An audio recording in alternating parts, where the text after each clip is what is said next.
Morning বন্ধুরা, দেখো আমি একদম ব্লগটি ভোরবেলাতেই শুরু করে দিয়েছি। চলো বাইরেটা তোমাদের আগে দেখিয়ে দিই। দেখো কত চারিদিকটা অন্ধকার না, খালি লাইটগুলোই জ্বলছে। আকাশটাও তোমাদের দেখাই, দেখো ওই যে এখনও চাঁদ মামা দেখা দিয়েছে। এখনও ঘড়িতে বাজে 4:10। চলো দেখো স্নানটা সব সেরে রেডি, যেহেতু এখন বাজে 5টা বাসে চললো। আর এই যে দেখো আমার ছেলেও এখন ঘুম থেকে উঠে আসলো, ও রেডি হবে, মুখ টুক ধুবে, স্নান করবে। ঘুম ভাঙছিল না, কতক্ষণ ধরে ডেকে যাচ্ছি। আসলে ভোরবেলা তো যাই হোক, অত অভ্যেস নেই এতটা সকাল সকাল উঠা অভ্যেস থাকলেও যাই হোক, বাচ্চা মানুষ তো ডাকতে ডাকতে তারপরে উঠলো। যে এখন দেখো ব্রাশ নিল, চোখে এখনও ঘুম, মানে পরে আবার ঘুমাস। চল এখন ওঠ, চলো পরে আবার কথা হবে। চলো রুদ্রকে আগে দুধটা দিয়ে নিই। আসলে যেহেতু ভোরবেলাটায় চানটা করানো হলো, তো গরম গরম আগে একটু দুধ দিয়ে দিচ্ছি। আর হ্যাঁ, তবে কেন ভোরবেলা চান করলাম সেটাও আমি তোমাদের আস্তে আস্তে বলছি। তাকে দুধ বিস্কুটটা খেয়ে নিই।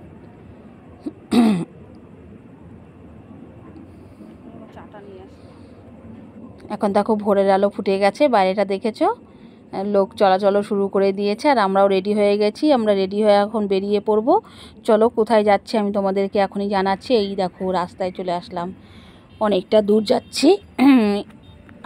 আমি আমার ছেলে শুধু নয়, আরও অনেক কয়েকজন মিলে যাচ্ছি। আসলে চারিদিকে যা পরিস্থিতি হয়েছে বন্যায়, তো সেই সব মানুষদের পাশে দাঁড়ানোর চেষ্টা করছি। চলো দেখো চারিদিকে কত জল, জলে জল। মানে আরামবাগের এই সাইডটা যদিও আসলাম, আমি কখনো এর আগে কখনো আসিনি, তো এই বন্যার কারণে আমরা কয়েকজন মিলে আসলাম। আর যে দেখো মাঠ ঘাট জলে জলাশয়ে একদম পরিপূর্ণ। যদিও আমি এই গ্রাম সাইডটা অনেক দিন পর আসলাম, আসলে আমিও যদিও মালদায় এখন ঠিক মতন যেতে পারছি না, গ্রামকেও ভীষণভাবে মিস করছি। আর সে অজুহাতেই যেন চলে আসলাম গ্রামের টানে। দেখো ধান ক্ষেতগুলো একদম ভরে গেছে, কি অবস্থা কৃষিদের। তো আমার আর নতুন করে বলার কিছুই নেই, তোমরা জানোই যেহেতু বন্যায় যারা জলে ডুবে গেছে তাদের বাড়ি ঘরগুলো যে দেখো রাস্তার পাশে পলিথিনটা নিয়ে আছে। এত লোকজন কি আর করবে চারিদিকে যা। আর এই আরামবাগের এই সাইডটা প্রচণ্ড নিচু, আমাদের ওই এটা অবশ্য হুগলি ডিস্ট্রিক্টের মধ্যেই পড়ে, কিন্তু আমাদের ওই সাইডটা একটু উঁচু আছে, মানে জলটা সেরকম হয় না বাত্তা। আর এদিকে দেখো চারিদিকে লোকজন, তারাও বলছে যে আমাদের কিছু সাহায্য করে যাও। আসলে প্রতিদিনই মানুষ কিছু না কিছু আসছে। দেখো বাড়ি ঘর প্রায় ডুবেই আছে, এত জলে জল ভর্তি। আর যেহেতু আমরা গেছি, যাওয়ার পরে সব লোকজন বুঝতে পেরে দেখো জল ডাঙিয়ে ডাঙিয়ে আসছে, দেখেও খারাপ লাগছে কত কষ্ট করে মানুষগুলো থাকে। আর তবুও দেখো আমরা অনেক সময় অনেক কিছু এত সুযোগ সুবিধা পাই, কিন্তু তবু যেন আমাদের মন ভরে না। আর যারা কষ্ট করে থাকে দেখো চারিদিকে জল, ওই যে কতগুলো লোক দাঁড়িয়ে আছে,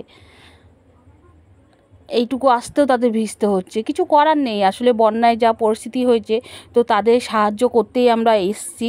আর এই যে দেখো পুলিশ প্রশাসন নিয়ে সব রকম ব্যবস্থা করেই আমরা এসছি, যাতে আমাদেরও কোনো অসুবিধা না হয়। তো আমরা কয়েকজন মিলে যতটা পেরেছি শুকনো খাবার তাদেরকে দেওয়ার চেষ্টা করেছি। এবং দেখো তারা যে ভিজে ভিজে দেখো জল পাড়িয়ে আসছে, যেন ভিজেও পর্যন্ত আসছে। আর এই যে দেখো ইনি হচ্ছে একটু প্রতিবন্ধী, তাকে আর লাইনে দাঁড় করানো হয়নি, আগেই তাকে দিয়ে দেওয়া হয়েছে। তো চলো এইসব করে এবার আমরা আবার বাড়ির দিকে রওনা দেব। তো রওনা যখন দিয়েছি দেখো মানে এত জলে জল, মানে কি বলবো, খুবই খারাপ লাগছে। আর বিশেষ করে লাগছে দেখো চাষের ধান ক্ষেত যদিও ডুবে গেছে, এর ফলে আমাদের অবস্থাও কেমন হবে। যেহেতু চাষিদের অবস্থা খারাপ হলে অবশ্যই সব কিছু দাম, দ্রব্যমূল্যের দামও বেড়ে যাবে। এবং তারপরে যখন আমরা যে মধ্যবিত্ত মানুষগুলো আছি তাদের পরিস্থিতিও আরও শোচনীয় হয়ে যাবে। এইসব ভাবছি, পুরো ধান হয়ে আছে, এত চোখের জলও কিছুই, মানে চোখের জলও কম পড়ে আছে, এত বন্যা। তো যাই হোক চলো এইসব দেখতে দেখতে আমরা প্রায় অনেকটা চলেও আসলাম। আর সেই ভোরবেলা যেহেতু বেরিয়েছি, এই জন্য বেশি আর আমরা দেরি করিনি, আমাদের কাজ সেরেই আবার সেই বাড়ির দিকে রওনা হচ্ছি। যে রওনা যখন হয়েছি দেখো মাছ ধরছে, আসলে চারিদিকে তো জলে জল হলে তো সব জায়গা দিয়ে মাছ খুব ভালো লাগে ধরছে, আর এত দেখতেও ভালো লাগছে। দেখো একটু অন্য ধরনের জাল, যদিও আমি এই ধরনের জালটা আগে দেখিনি। আমিও তো গ্রামের মেয়ে, কিন্তু সেই আমাদের ওইখানকার জালটা অন্যরকম ছিল, মানে হাত দিয়ে দেয় সেরকম। আর এরা এইভাবে ধরছে, আর যখনই তুলছে মাছ কিছু না কিছু উঠছেই, আর দেখে না সত্যি লোভও হচ্ছে, এবং টাটকা টাটকা মাছ। আর খুব মিস করছি ছোটোবেলায় এরকম আমরা চান করতে যেতাম নদীতে, পুকুরে গামছা দিয়ে মাছ ধরতাম, সেই জিনিসগুলো যেন মিস হচ্ছে। এইসব দেখতে দেখতে তারপর চলো আবার বাড়ির দিকে, তো যেহেতু রওনা দিয়েছি, বেলাটা অনেকটা হয়ে গেছে, বেলা প্রায় আমরা 1টা নাগাদ রওনা দিয়েছি। তো বাড়িতে পৌঁছে আবার রান্নাবান্নারও ব্যাপার থাকবে। তো চলো চলছি। আর যদিও অনেক দিন পর জার্নিংটা করছি, তো আর গাড়িতে জার্নিং আমি এখন অনেকটা করিই না বলতেই চলে। তো যাই হোক, শরীরটা দিচ্ছে না। সেই সকাল ভোরবেলা থেকে, যেহেতু তোমাদের আগেই বলেছি, ব্লগটা যখন ভোরবেলা থেকে আমি শুরু করেছি, অত সকাল সকাল ঘুম থেকে উঠেছে, ছেলেটাকেও পর্যন্ত তাই। এতে এবার বাইরের আবার খাওয়া দাওয়ার একটু ব্যবস্থাও একটু অন্যরকম। বাইরে আমরাও শুকনো খাবারই খেয়েছি। যাই হোক, তো যতই যা হোক, সারাদিনের জার্নিংয়ে একটা না প্রচণ্ড রোদ আর তাপ দিয়েছে। আজকেই যেন এত রোদ দিয়েছে। তো রোদেরও দেবন, গাড়িতেও পর্যন্ত আমরা থাকতে পারছি না, এত রোদের তাপ, যেহেতু রোদের আলোটা আসছে। তো চলো,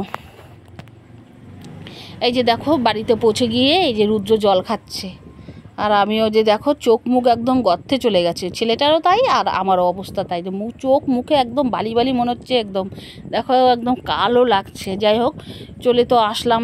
এবার এখন ঘড়িতে কিন্তু বাজে 2টোর মতন, 2টো বেজে গেল আমাদের পৌঁছাতে পৌঁছাতে। তো সকালে তো অত সকাল সকাল বেরোলাম, রান্নাবান্না তেমন কিছুই করে যাইনি অত সকাল ভোরবেলাতে। তো এখন এসে এই যে এখন চলো রান্নাটা বসিয়ে দিয়েছি। কি রান্না বসিয়ে দিয়েছি তোমাদের দেখাচ্ছি। এই যে দেখো, এই মুহূর্তে আমি আলু সেদ্ধ আর ডিম সেদ্ধ আর ভাত বসিয়ে দিয়েছি। আপাতত এই সেদ্ধ ভাতই খাবো। মা ছেলে, যেহেতু ওর বাবা কাজে বেরিয়ে গেছে, বাইরে খেয়েছে, তো আমি আর ছেলে। আর রান্না করতে করতে এই লাইটারটা গ্যাসের তলে ছিল, আর আমি খেয়াল করিনি, তাড়াহুড়ো করছি। তো যখনই আমি ভাত আর আলুর কাছে সেদ্ধর ওখানে গেছি, যাওয়ার পরে দেখি বাস্ট করেছে। এই যে দেখো, এখানে ছিল না, এটা গ্যাসের তলে ছিল জন্য আমি চোখেও পড়েনি। আর তার মধ্যেও সেই গ্যাসই ছিল। আর ভাগ্যিস, মানে কি একটা বিপদের সম্মুখীন হতে হয়েছিল, চোখের সামনে এরকমটা দেখতে হলো। সত্যি মানে বুকটা এখনও আমার ধকপক করে যাচ্ছে। যাই হোক, ধুকপক করলেও খাওয়াটা খেয়ে নিই, আলু সেদ্ধ ডিম সেদ্ধ দিয়ে। আজকের মতো ব্লগটি